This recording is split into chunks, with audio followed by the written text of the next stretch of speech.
6 laps. That is how long George Russell held third place at Zandvoort against a Ferrari on much fresher tires.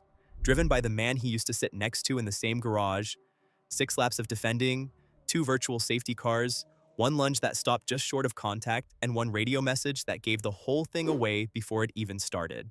I think we've lost a double podium here. Russell said that to his own pit wall on lap 66 of the Dutch Grand Prix in a message reported by Sports Illustrated. And I want you to be precise about who he was talking about, because it was not the car that had just gone past him. Here is the sequence. Lap 55. Esteban Ocon stops at turn 3 and brings out a virtual safety car. Ferrari pits both cars onto softs.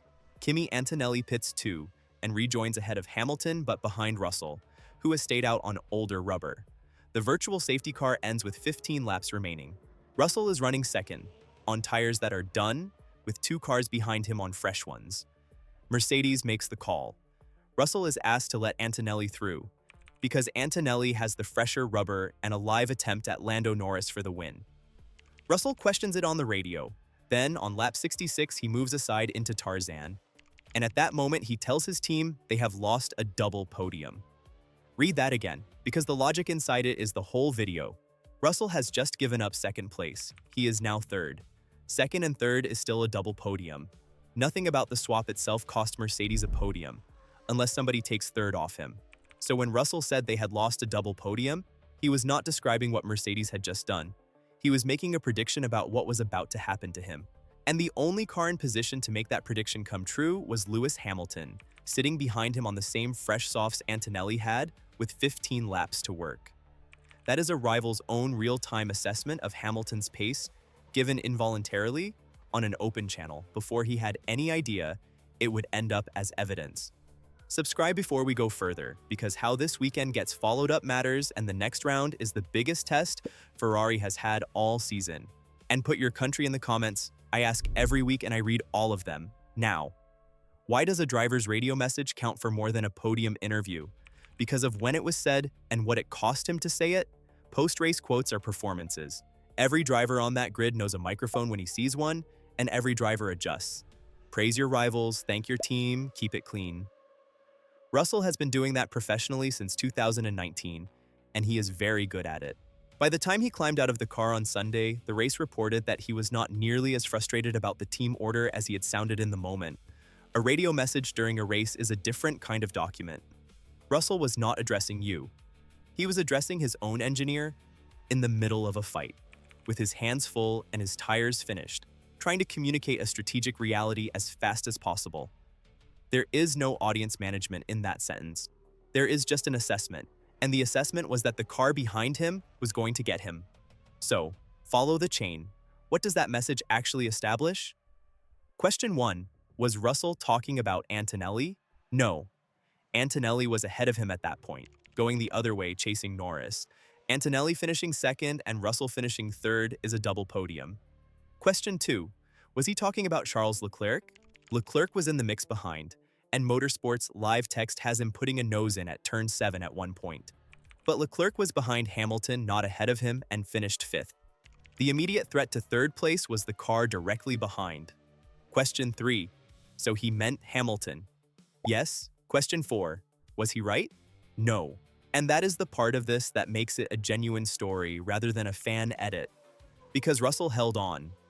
Let me narrate the last 6 laps coldly, because they deserve it and because the defending was excellent. Hamilton arrives on the back of the Mercedes almost immediately after the swap. Motorsport's live text describes him hounding Russell, knocking on the door through turn 10, trying to stay with him through the final sector. Russell responds by running what the same report calls an ultra-defensive line through turn 3, which is a real cost. An ultra-defensive line is slower. Taking it repeatedly on old tires against a faster car is a driver spending the only currency he has left. Lap 69, Hamilton commits. A full lunge down the inside at Tarzan, the heaviest braking zone on the circuit, at the end of the main straight. He gets it stopped before there is any contact with Russell.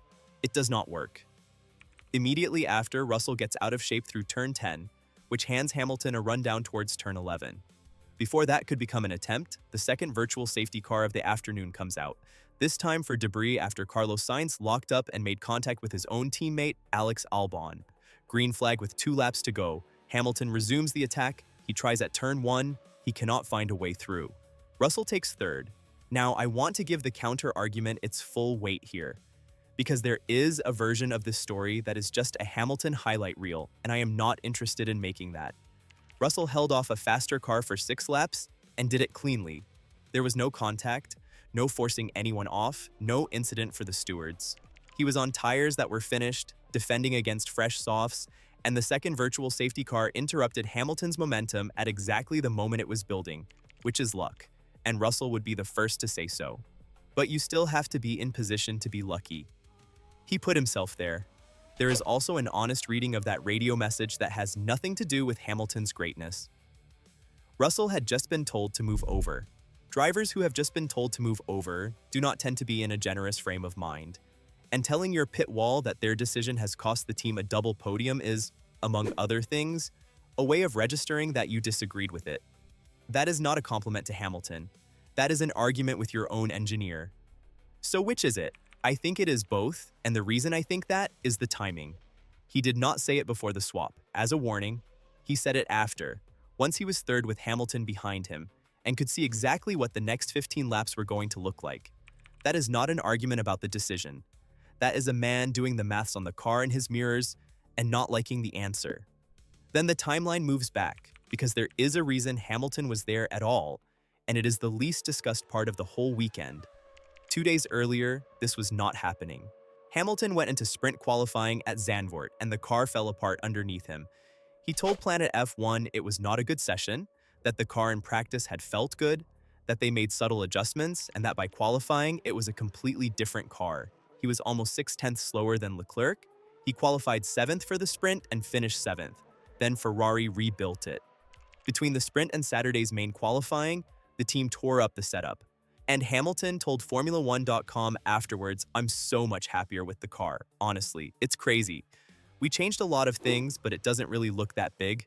But the difference it makes in the car is unbelievable." He qualified 5th, ahead of Leclerc, having been nowhere. And that is the car that Russell was looking at in his mirrors on lap 66. Here is the question for you, and I want it as a vote, because you were split down the middle last time. When a driver on old tires holds off a much faster car for 6 laps, is that a driver outdriving the situation, or is it just proof that on certain circuits the tire advantage does not actually matter? Like this video if you think Russell earned it. Comment if you think Zandvoort simply made it impossible. Subscribe while you are there because the arithmetic is next. Convert it. 6 laps of attacking, 1 lunge, 1 run through turn 10, 1 restart, 0 passes. And the reason is not mysterious because Hamilton named it himself in the same interview where everybody else was quoting his frustration. Ferrari, he told Sky Sports Formula 1, has been losing between 3 and 5 tenths on the straight this season, depending on the circuit, and that is a hard deficit to overcome just through the corners. Now look back at every attempt he made. Tarzan, a braking zone. Turn 10, a corner. Turn 1, a braking zone. Every single one of them was a corner entry move, because a corner entry move was the only kind available. He never once had the option of simply driving past on a straight, because he did not have a straight to use.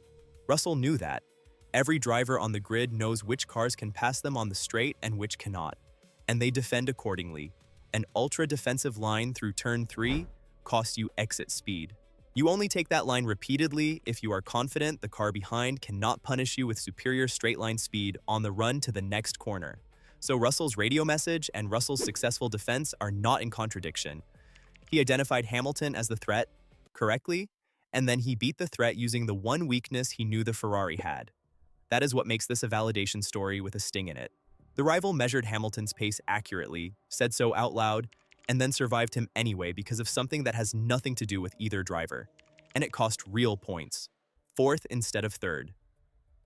3 points, on a Sunday where Hamilton went into the weekend 50 behind Antonelli with 12 rounds remaining, and where he said, in that same interview, that to win championships you have to pick up every point. There is a structural reading here that I think is more interesting than either driver.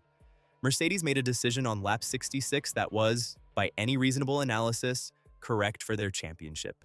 Antonelli leads the driver's standings. Antonelli had the fresher tire. Antonelli had a live attempt at the race win. You move the car that is not in the fight out of the way of the car that is, and you accept the risk that the car you moved becomes vulnerable. They accepted that risk knowingly, because they have already decided who their championship driver is. Russell said so on the radio in effect when he flagged what it might cost. He still did it. Both drivers agreed with it publicly afterwards. And it worked, because Mercedes ended the afternoon second and third.